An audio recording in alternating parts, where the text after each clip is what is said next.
Solo mode is the solo mode, and you're all alone in the solo mode, and you miss your group, or you had some kids, but you bought some games. Why did you buy those games? It's the solo mode, it's the solo mode, and you're all alone in the solo mode, and your group is gone, or you had some kids, but you bought those games. Why did you buy those games? Why did you buy all of those games? Hello and welcome to episode 6 of Solo Mode. This is not your typical episode of the Game Brain Podcast, a board game podcast about our gaming group, with the usual hosts of myself, Matthew Robinson, Thomas Donnelly, Ben Mandleker, and Trey Alsup, and all of the lovely other co-hosts we have. No, this is not that. This is Solo Mode. This is where we talk about single-player games, solitaire games, solo games, games that have modes for solos, single people, or married people who don't play games with their... Okay. We are talking about solo modes here today, and it's been a minute since I've done a solo mode episode, but this is a monumental solo mode episode, because I have played the greatest solo mode ever created, in my humble opinion, and I'm going to talk to you about it today. There's also some pretty amazing solo games that have come out recently. I'm going to be covering the trick-taking solo game For Northwood. I'm going to be covering the American Presidency, aka Mr. President, aka the most insane, ridiculously fiddly solo game ever made by GMT. I'm also going to be talking to you about the latest solo mode I've played, which is the brand new David Turksey solo mode for Castles of Burgundy Special Edition, which has kind of blown my mind. But let's just slow down for a second. This is just me, just chatting with you about my favorite solo modes, things I've played recently. We're not going to get into all the games I played recently, which have been a lot less than I wish they were, hence solo mode. But let me give you a little lay of the land. It's the day before 4th of July in America, and well, I guess anywhere, but we only celebrate it here for the most part. The day before 4th of July, it's a holiday weekend. I've got a couple hours to do what I want to do, so I've laid out some solo modes, played a couple solo games, did a little bit of work. Tomorrow's a holiday. Thought I'd record this episode while I had the chance. And been really reflecting on this incredible solo mode that I've played over the last couple of months. That's kind of become my go-to solo mode. I'm excited to tell you about it today. I'm going to keep the mystery of what this game is for as long as I can. And let's talk about some other things before we get into it. Let's start. Well, we all know that I've been pretty obsessed with trick-taking games lately. We did a whole episode about it recently. And before I get into this, let me just say, please subscribe to the Trick Talkers podcast, not takers, talkers, Trick Talkers podcast, because I believe this week it is, July 3rd today. This week, a episode of Trick Talkers with me, myself, and I as a guest. We'll be talking all about trick takers on there. So go ahead and subscribe. You'll get a lot of me this week, potentially, but you'll mostly be getting the lovely Ryan and Patrick on the Trick Talkers podcast, who were lovely enough to have me, and I had a great time talking with them. So please go ahead, while you're on this podcast device you're listening to this one on, type in Trick Talkers, hit subscribe, and enjoy. Let's keep with the Trick Talkers, though, Trick Takers Talkers, and talk about For Northwood, which is a solo trick-taking game. That is right. A trick-taking game designed only for one. Does not have a solo mode, is the solo mode. This is a trick-taking game designed by Wilhelm Sue, artwork by Wilhelm Sue, and it is. Let me break it down for you. So it is a must-follow trick-taker. I believe there are 4 suits from 1 to 8, and before you play, you lay out numbered cards from 0 to 8, I believe, and they have a certain amount of point values on them. And the number on the card from 0 to 8, from 0 to, 7, 0 to 7, there's 8 cards, is how many tricks you need to win to conquer that fiefdom, I believe they call them, fiefdoms. And then you randomly take a whole bunch of character cards. So this is what makes the game interesting. It's not just, a basic poker deck with 4 suits from 1 to 8. There are also, I believe, 24 character cards. And these are rule-breaking cards that also have one of the 4 suits printed on them.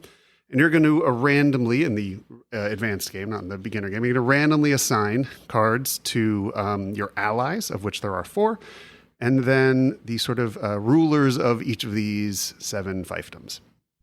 You are then going to draw a hand of 8 cards, and you're going to decide which fiefdom you want to negotiate with. They refer to the trick taking as, I believe, conversations or diplomacy or whatever it is. You are thematically talking with these rulers and trying to sway them to joining your cause being, for Northwood, to have them join your faction to fight something. So in order to do that, you have to win the exact amount of tricks that is the number on their fiefdom. So 0 meaning win 0 tricks, 7 meaning win 7 tricks, and everything in between. If you accomplish this exactly, no wiggle room, you get a certain amount of points. So the 0 and the 7, I believe, are 4 points each. The 1 and the 6 are 3, and then all the way down to just 1 point in the middle. When you defeat them, though, you get the ruler on that fiefdom, and you, one time in the game, can replace one of your 4 allies with that ally to sort of get their superpower. So, each of these allies has some sort of awesome rule-breaking power, like draw 8 new cards, or ditch a whole suit, or switch the ruler of the fiefdom you're playing with. All these rulers also set trump. So whatever suit is on the person's card is trump while you're playing them. And so there's 24 of the characters. You're playing with, I think, 12 of them every round, or 11 of them, something like that. 11 or 12 of them every round. So there's quite a bit of variability. And it is a fun puzzle. It is a puzzle, though. Many solo games are puzzles, efficiency puzzles with a bunch of randomization worked in. And this is definitely a puzzle.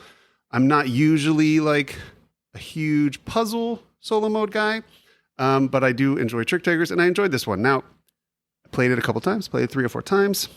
I have found it a little easy. There are ways of ramping it up, but I have found that, I don't know, maybe I've gotten lucky, but it does feel like you can, there's a lot of ways of mitigating the amount of tricks you take. My first game I played, I got a perfect score. This is not a brag. I'm just, I did, that was the intermediate. From then on, I got pretty close to perfect scores. I won't say that I'm like jonesing to go back to it over and over again, but it's a cool design. It's a cool design. You can get it on Amazon. It's like $14 or $15. I don't know why I rounded it down to 14. It's something around that. It is a beautiful box. Plastic cards, not my favorite thing, mainly because you cannot put a handful of plastic cards into my hand without all of them going flying everywhere, which they, of course, did the minute I took it out of the box, because I feel like there should be a warning when there's plastic cards, like really hold tight to these, it should say on the box. But they all went flying. Some of them fell actually into my trash can because I was standing over the trash, taking the cellophane off of the thing, and you're now getting a picture of my clumsiness. And the cards went in the trash. Pulled them out.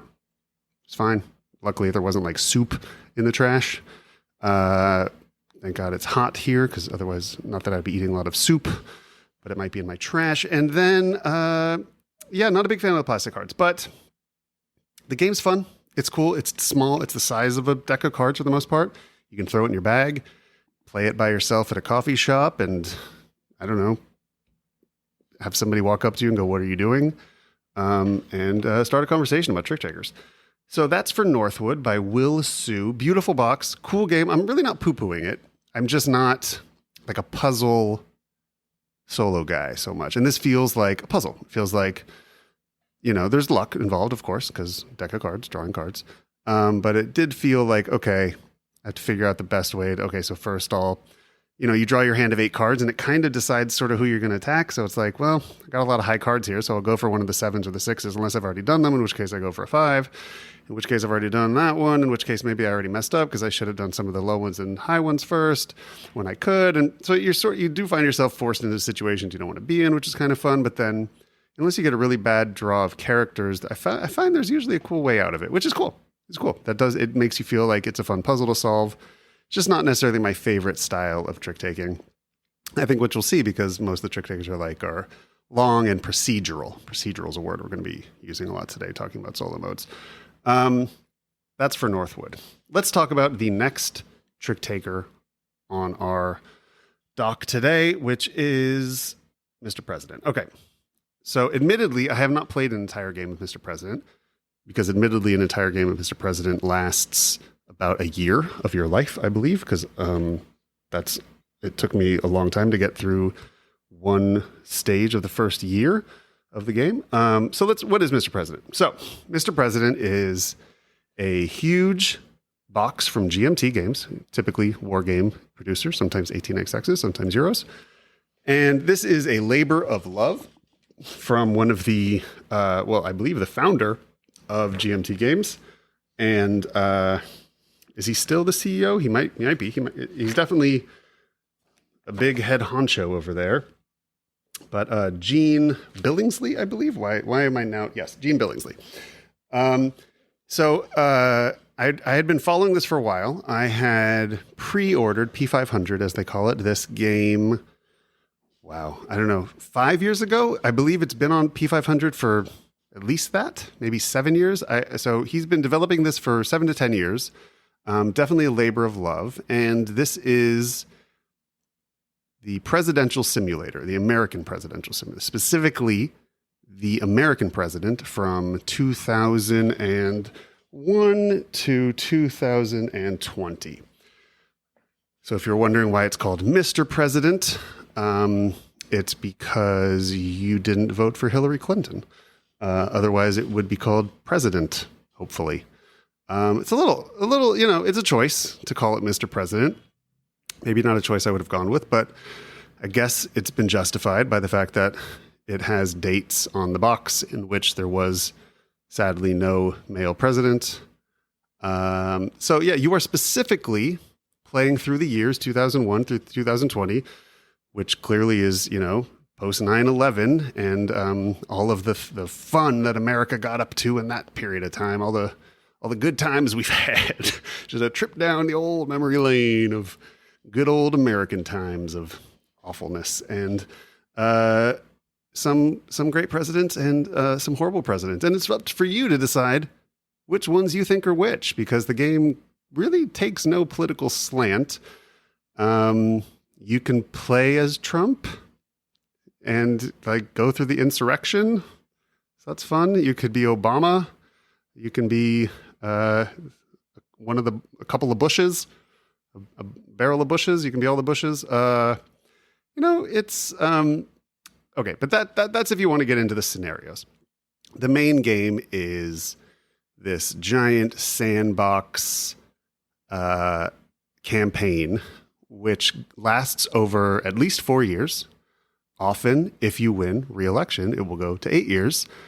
And a year is a long list of things you do on a specific turn chart, a turn sequence, if you will, of which there is an entire book that comes with this box. So let me take a step back. When you open the box, you are greeted by 427 rule books.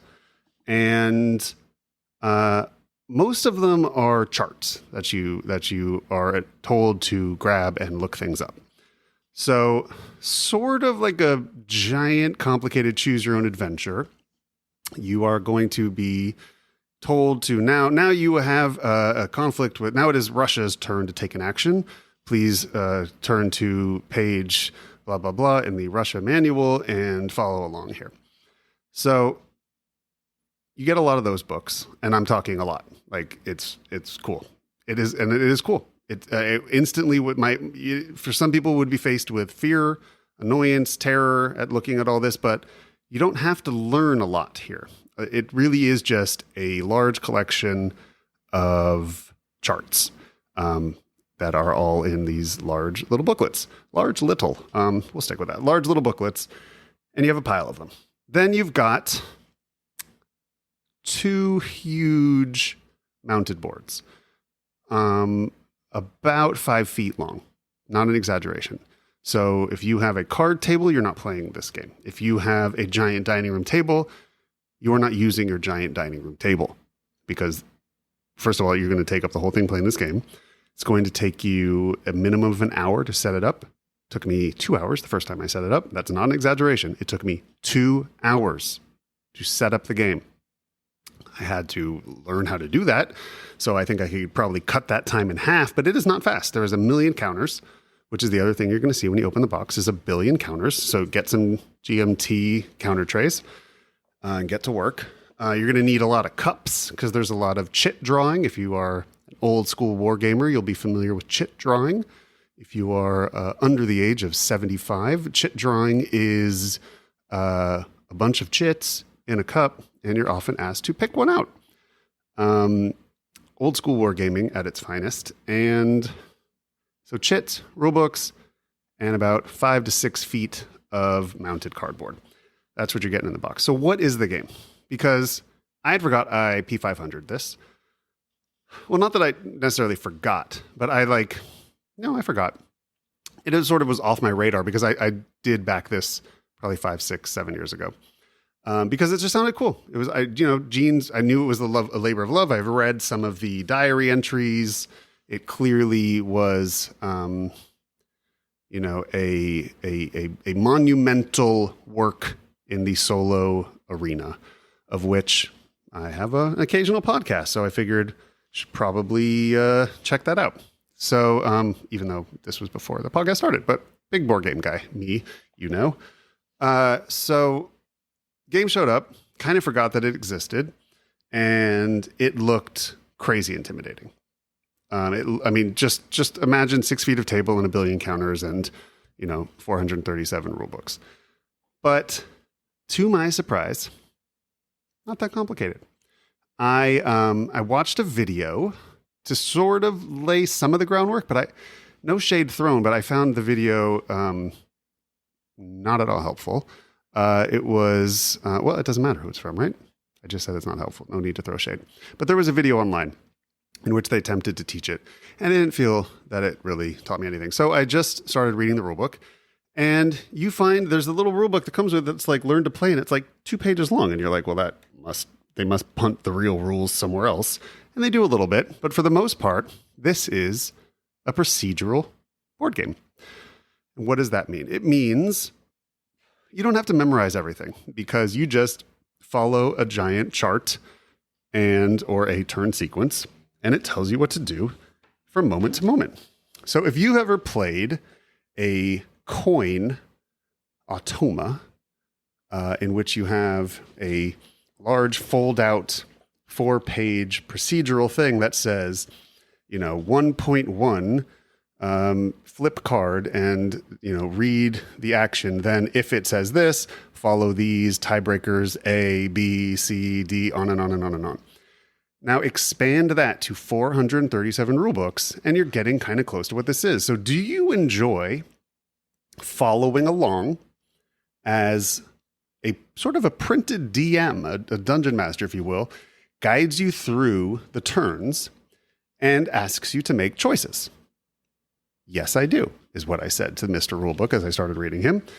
I very much like the immersive storytelling that comes with a procedural board game. Now, what's fun about a procedural board game is it's more complicated than you would ever be able to ingest completely, at least in the first 4 or 5 or 6 games you play. I imagine at some point, maybe years from now, after I've played this game many, many times, I could maybe get through most of a turn of Mr. President without looking at the rule book more than a dozen times, maybe. Now, you're still going to have to check things up in charts. You're not going to memorize every possible thing Russia or China can do.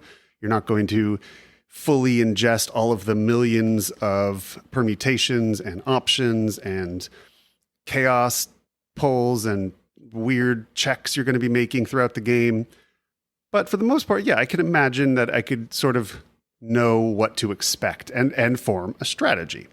Now, I would imagine, well, I don't have to imagine, for me, at least the first time I played this, and again, I've only gone through 1 year. This is not a review. I've gone through 1 year, and I was just setting up the game. And 1 year of the game, of which there are at least 4, often 8 if you win re-election. And that took like 6 hours, plus the 2 hours setting it up. There was obviously no strategy because I had no clue what was coming next. It was like reading a novel. I don't know, but in the moment, I really enjoyed making tactical decisions or just making LARPy decisions, story-based decisions.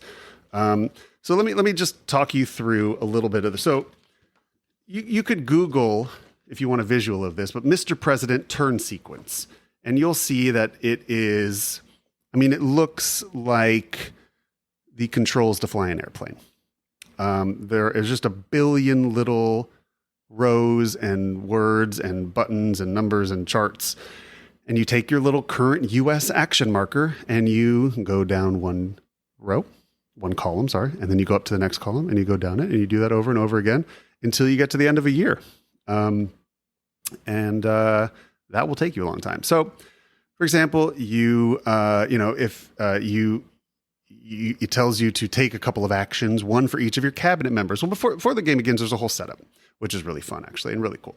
So you're pulling random chits out of a cup to find your vice president, who you don't get a choice about, which is funny because the game starts on the first day of your presidency. So you didn't get to choose your vice president. You already won the election with that person. So you choose your random vice president. These are not real people. So there's not, Dick Cheney in the cup or something. So you are pulling random people out of the cup to be your vice president. And then you get choices on your Treasury Secretary and your Department of Defense head and God, what are the other things? Your chief of staff, things like that. And they have stats on them. So like diplomacy, military, domestic. I think those are the three stats. And you want your Defense Department person to be better at military, and you want your chief of staff to be good at. Oh, actually, I don't remember. Is it diplomatic or is it maybe it's domestic? But either way, you're picking your cabinet. Then you're picking some attributes of your own things you're good at, things that you as a president are good at, and those are going to come out randomly, but they're really cool, and they give you a lot of dice modifiers or DMs, as you're going to get used to reading a million times while you play this game, and you are then going to pull out random chits to see all of the public policies and bills and things that the public is interested in. So gun reform or, there's not like abortion rights on there, is there? No, gun reform and the budget and new jobs and all these different things that the public may be interested in. And then you get to decide what things you want your cabinet or your government to focus on. And the game gives you some suggestions, and it says, if this is your first game, pick the things the public wants, for the most part in the same order that they prioritize them, and things will work out better for you if you do that. But you can LARP it. And you also, like I said, the game really takes no political stance, which you may find to be a political stance in and of itself. But, it's not like it says... It says, gun, God, what is the word? I don't think it doesn't even say gun reform. I think it says gun control or something. So, whatever side of the aisle you fall on in there, your brain can tell you it's fighting for your side, I guess, or the other side. You can do whatever you want. But yeah, the game sort of takes no stances, which, as I said, is maybe a stance in and of itself. So they're all very, quote unquote, non-triggering. But you still, I'm like, well, I want my country to do this on guns. And so you can sort of LARP it a little bit and get into it that way, which is cool. You definitely start feeling like you are making choices, but also worrying like, whoa, this doesn't have public support. It's going to be really hard to get bills passed and yada, yada, yada. Okay. So you go through all the setup and then you actually start the game.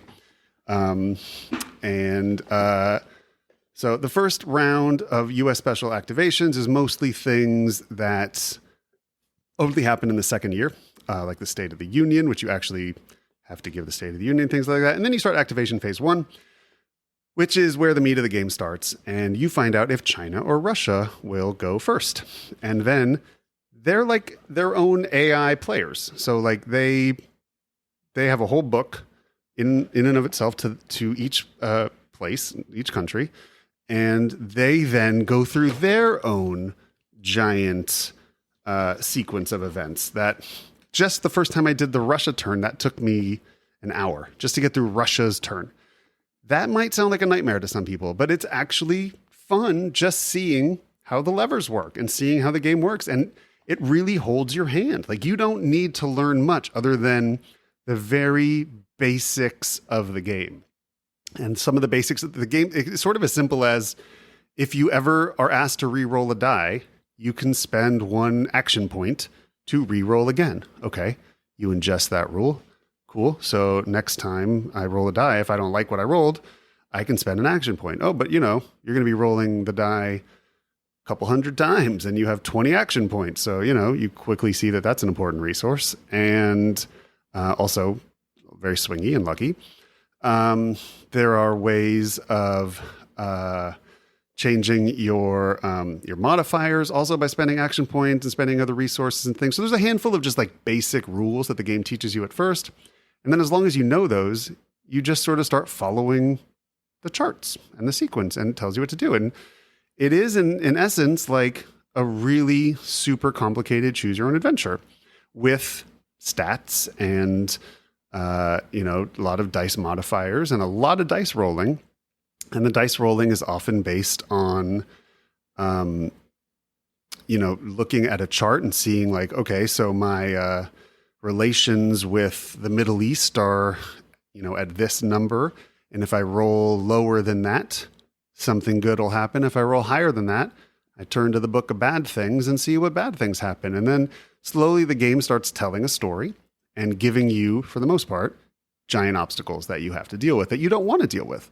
Because what you want to be dealing with are the things that are going to help you win. And the game at the very beginning of the game tells you very clearly, you win the game domestically and you lose the game internationally.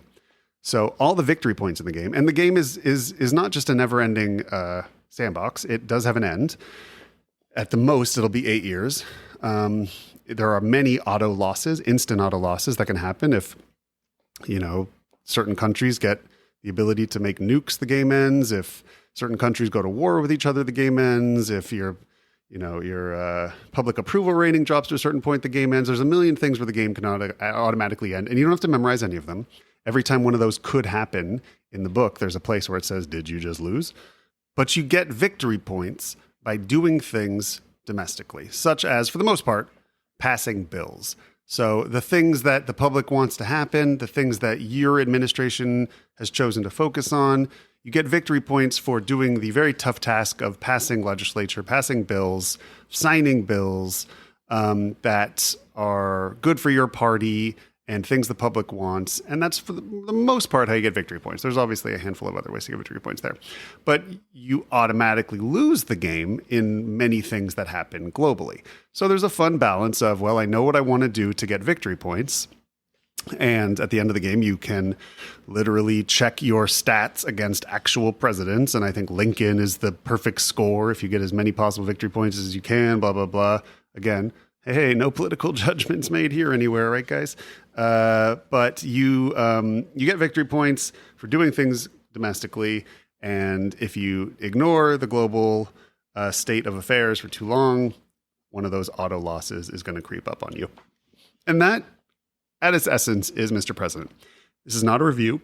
I have just scratched the surface, almost literally, because there is a lot of stuff going on in this game. But I'm fascinated. It's really cool. I think when I P500'd it was like $50. It's now like $100. It's a big ask for your space. A, the box is big. B, it takes up an entire living room, massive table where you will probably be leaving it for days, if not weeks at a time. That in and of itself, a deal breaker for a lot of people.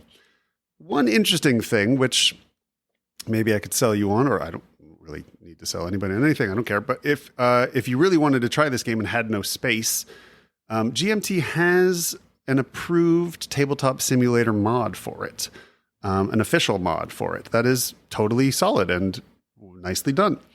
Now, you can't just play it for free, at least not legally, and I don't recommend, nor would I want you to play it illegally. But the main reason you can't play it is because you need these 500 charts that come with the game in order to do anything. Is it worth spending $100 to buy all the books and charts to play the game? Maybe. Is this the holy grail of solo games? Is this the greatest solo game ever made? Is this the Gloomhaven of solo games, the only solo game you'll ever need? Maybe. It might be. I don't know. It's super cool. It's definitely easily the most interesting thing in the solo space this year, at least in terms of mechanics, in terms of ambition, and in terms of innovation. It's wild. It's huge. It's brand new. I've never played anything like it before.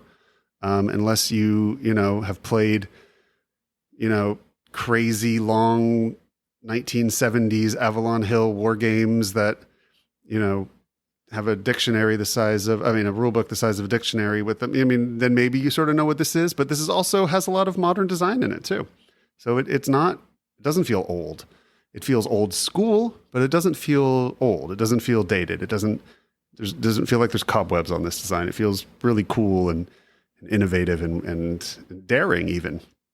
Pretty wild. So if you wanted to buy the game, but know for a fact that you won't be able to play it physically for many physical restraints that many people would have, like just can't set this up on my dining room table for 2 weeks at a time. I have an office with a table that I play at, and I even have a hard time setting this up because we have a game night once a week, and I don't know if I'll ever get a game done in a week. So you could buy the game and play it exclusively on Tabletop Simulator. And what you've purchased is the right to play the game and all of the charts and books that come with it. So something to think about. Totally legal way to play the game. You still have to buy a copy though.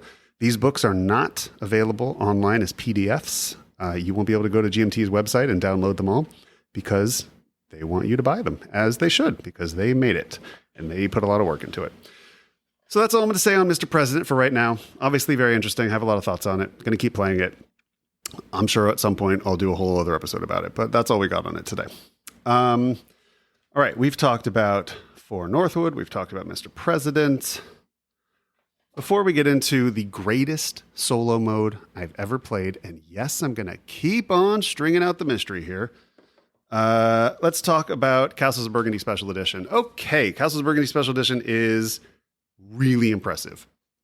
I am not a deluxeified guy for the most part, especially of games that already exist.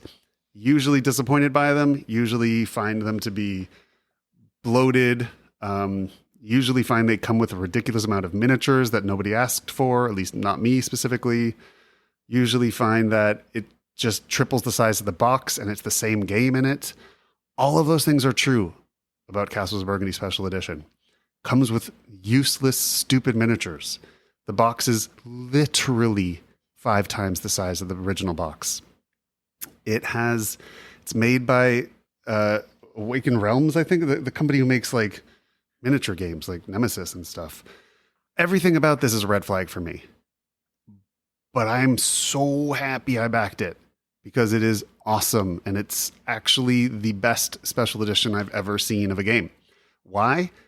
Because it makes it so much faster and easier to play one of my favorite games. I love Castles of Burgundy. Is it a game I pull out all the time? No, it's a little light for our group for the most part, and we also have played it a billion times. Is it a game I love to play with non-gamers? Absolutely. Is it a game that I love to play with gamers every once in a while? Absolutely.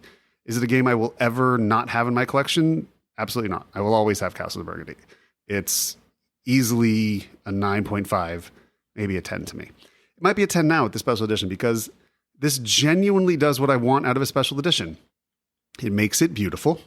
I do care about components. I don't need them, but I do like them as long as they're better. And the components here are fantastic, and they mostly just make play easier and faster. I'm not exaggerating when I say I can set up a 4-player game of Castles of Burgundy in 5 minutes with the way this box is organized. It is so efficient and so easy. I did not get the extra ridiculous. Sorry to judge. I'm not judging you. If you bought them and you love them, God bless you. To me, they felt ridiculous. The terrain miniatures that replace every tile in the game. I did not even get the acrylic markers, which I'm sure are clicky and satisfying and beautiful. but I liked that the regular ones have all of the rules for the yellow tiles and the building tiles on the back of the tiles. That's really useful to me. I think it actually speeds up play, especially for newer players. But even for me, I still am often like, what building is that? Is that the one that lets me place boats for free or blah, blah, blah? Really like that they're all just there. I can just flip them over, look at the back, see what it does. It just does everything right that I want a special edition to do. But we're talking about the solo mode today. So it comes with a brand new solo mode. Comes with two new things, I think. One is a new big expansion called Vineyards, Vineyards, that's right, which I haven't tried yet, which looks really cool and doesn't seem to add a lot, but seems like it makes some interesting choices.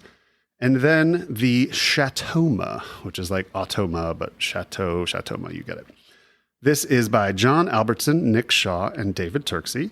I've heard of Nick Shaw and David Turksey many times. I'm not sure if I've heard of John Albertson, but I did get a chance to play this new solo mode this morning, and I will say that it is super, super fun and super easy and really feels like Castles of Burgundy. So this is a card-based, it's sort of card-based.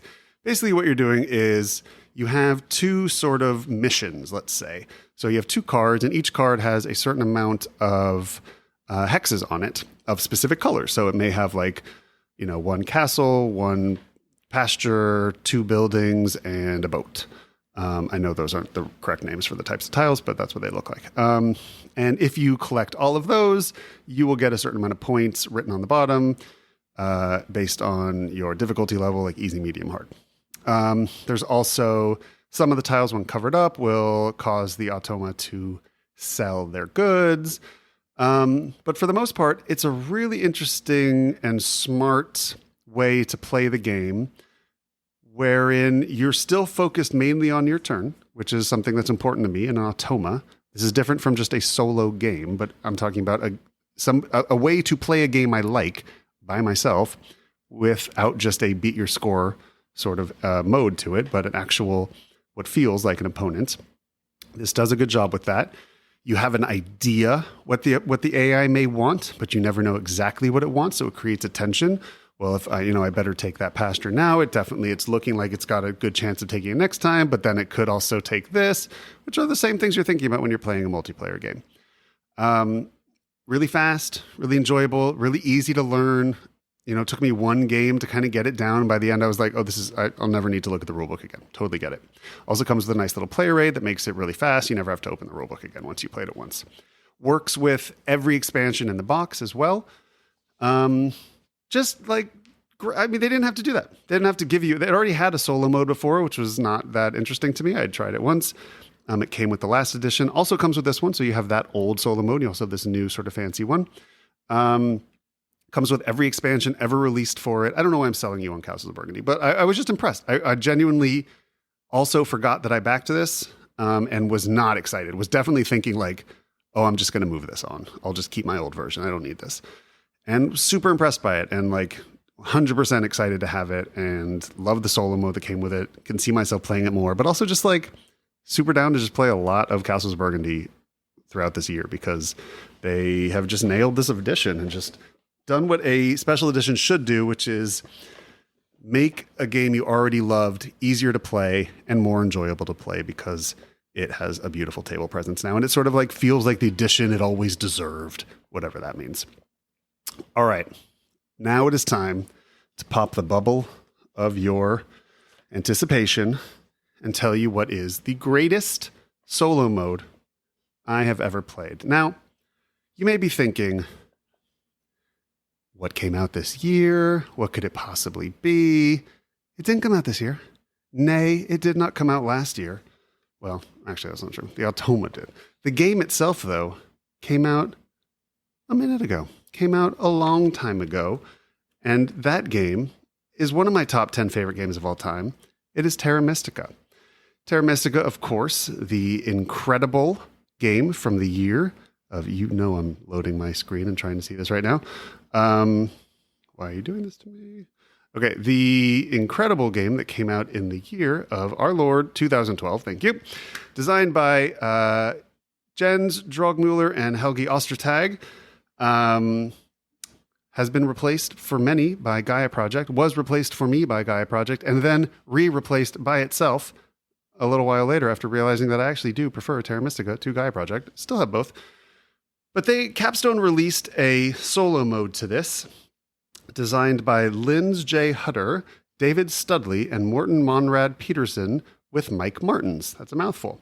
But this came out about a year or two ago. I think it was only came out from Capstone Games.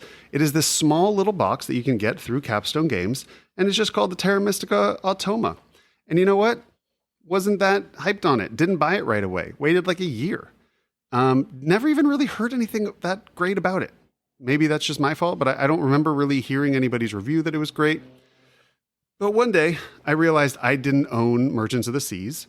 And while I was buying Merchants of the Seas, I saw the Automa Solo box was $20. So I just threw it in with my order, thinking, I should try that. I have a solo mode podcast. I bet it's good. I found out it's the greatest solo mode ever made. Why? Well, it does my favorite thing solo modes do. It lets me play one of my favorite games in a way that feels like I'm 100% playing the game. And I can lose myself in my turns while also not feeling like the AI is a pushover. And the AI's turn takes me 10 seconds. I'm not exaggerating. The AI's turn is that fast, but the decisions that it feels it's making are rich and scary and full of tension. And when I flip that card over and see what it's going to do next, I have moments of exhalation. I have moments of feeling like my game is over. I have moments of, I have no idea how I'm going to dig myself out of this. I have a moment of, oh my God, I dodged such a bullet. The same level of emotions I would have playing this game with 2, 3, even 4 or 5 other players. Like, it genuinely mirrors a great, this isn't really a 2-player game for me. I really like playing Terra Mystica with the Automa. Just me and the Automa. All right, let's talk about how it works. So it's not all that dissimilar from Gaia Projects. It just does a couple really cool things differently that feel really smart and interesting. So first of all, it comes with 12 different Automa factions. So I think why this works is Terra Mystica is, I'm not going to say a balanced game, but self-balanced by the players through auctions. So all the factions aren't balanced, but the faction plus the round scorers plus the pass tiles plus the endgame scoring plus what other factions are in play makes a really rich algorithm of trying to figure out the value of a faction. If you tried to do that with the Automa, there's just no way it would work. The balance would all fall off. It would be very clear if you knew the game well enough, you'd always know what to pick. So they did something really smart, and they gave you 12 brand new factions. That's right, factions that don't exist in the game. The Druids, the Simpletons, which I'm sure you can figure out are the beginner race, all these different factions that have very simple focuses. So some are racy, meaning they try to build really fast. Some are all about the cult track.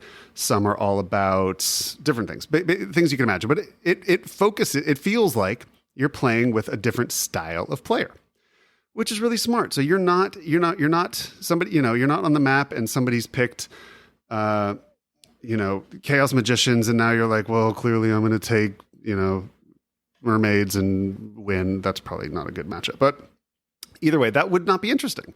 It would just be too easy. You could defeat the AI. But what you're doing instead is playing against an archetype, a player archetype, the way somebody might play, a style. And that in and of itself is really challenging and also does what I think the best solo modes do, makes you a better player. Because you're not getting better playing giants against wizards. Wizards isn't even in the game. I was just trying to come up with one that didn't sound like a horrible example. You're not playing, matchups. You're playing your faction versus a player type. And yes, they're racing a score, but they're also racing it in certain ways that you have to remain nimble to. You can't just ignore the faction that you've chosen to play against, the player type that you're playing against, and win. You won't. You have to actually be like, all right, this is the type of player who plays like this. I have to adjust. And it has not only made me a better Terra Mystica player, it's made me better with each of the factions. Like, it's really fun to okay, so you really can see the strengths and weaknesses of different factions when they're playing up against different archetypes and figuring out how to win with this style of play. You know, do mermaids work well in, when they're sort of stuck on a section of the board fighting alone? Like, how do they get out of these situations? All of it feels like training for being a better Terra Mystica player while also being fully Terra Mystica, while also being a really sort of fun game of its own. So it's doing this balancing act of letting you fully feel like you're playing Terra Mystica. Okay, checks the box. You feel like you play Terra Mystica. It makes you better at the multiplayer game, and it also gives you really great experience with the specific factions in Terra Mystica, which all come together to make you just a better player. And also just make you feel like you're playing the game, which is something you may want to often do. And I can finish an entire game of Terra Mystica solo in 30 to 45 minutes, which is also amazing because I only really have to play my game. I just have to focus on my turns. The AI really runs itself. It'll take you 1 or 2 games to learn how to do it. It's super fast. They have a deck of Automa cards. And if you remember, if you're familiar with Gaia Project or even Pax Pamir 2nd edition, the 2 cards come together in a way where they create a box in the middle that's half one card, half the other. And one side is the actions, one side are the tiebreakers. And it's very simple. It tells you what to do, but there's only a few cards in the deck. So, much like you know what actions you can take. And every round you add in a new card from the deck so that the AI is taking more and more actions as the game goes on, just as you would in a normal game. Your first few rounds of Terra Mystica are just a few actions till you run out of resources. By the end of the game, you can go forever, it feels like. Totally exists in the game. Super fast. I love the different matchups. It's just, honestly, this is my ideal solo mode. This is what I look for in a solo mode. That's different from a solo game. So let's be clear about that. That's not a game that's really best at solo. Would I rather play Terra Mystica with 4 people? Yeah. But is it like kind of close with solo? A little bit now. Like, it's that good. I really, really enjoy it. Would you enjoy this if you don't like Terra Mystica? Of course not. Of course not. It's Terra Mystica. You're literally, why I like this is because it pushes all the fluff away and lets me play what feels like high level Terra Mystica to me. Because there's great difficulty modifiers. You can make the game as hard as you want, as easy as you want. And for me, I slowly get better. Like, at the beginning, I could only beat like the 2-star. Now I can easily beat the 4-star. I'm still working on 5 or whatever. Like, you really do get this experience of getting better at beating the AI. And I found that it made me a better player online as well on BGA, which is, one of the main places people play Terra Mystica, including myself. And it's just been a great experience. It's what I look for in a solo mode. And it's like, the reason I play solo mode games as opposed to video games for the most part is because I like playing board games. I like sitting at a table. I like the games as they exist. I want to play these games more, and I can't always get them to the table with other people because of my lifestyle and children and work. So it's wonderful to be able to play Terra Mystica. And yes, of course, I can play it on BGA against real people. But this is a great way to actually sit down with the game and play it in 30 minutes. Terra Mystica on BGA takes 2 hours minimum. This is 30 minutes, and you're playing a whole game, and you're getting better. It doesn't replace one. No solo mode replaces the game to me. It's just, this is a new way to play it, and it's so enjoyable. And it does what I want out of a solo mode. It gets out of its own way without diminishing its competitiveness. And that, to me, is why Terra Mystica Automa is the best solo mode I've ever played. And that's pretty much it for this episode, folks. How long have we been going here? About almost an hour. I hope everybody has a lovely 4th of July. I'm going to stop my rambling and my breathiness now. We have talked about Mr. President. Very interesting. We've talked about Castles of Burgundy. Really impressive. We've talked about For Northwood, a trick-taking solo game. And we've talked about the greatest solo mode I've ever played, Terra Mystica Automa. I hope we'll be back next week. I believe we will. I'm heading out of town for a while. I imagine your wonderful, my wonderful co-hosts, Tom and Ben and Trey and the others will take this over. as they are wont to do, and give you wonderful episodes. I will try to phone in or be involved, but I will definitely be out for about a month. And then we'll be back at the new year, hopefully with more consistent episodes. It's summer. Thanks for understanding and letting us, not publish as often as we do. But we'll be back soon. You've been listening to Game Brain, a board game podcast, blah, blah, blah, blah, blah. Thanks so much. Goodbye. Solo mode is the solo mode, and you're all alone in the solo mode, and you miss your group, or you had some kids, but you bought some games. Why did you buy those games? It's the solo mode, it's the solo mode, and you're all alone in the solo mode, and your group is gone, or you had some kids, but you bought those games. Why did you buy those games? Sorry.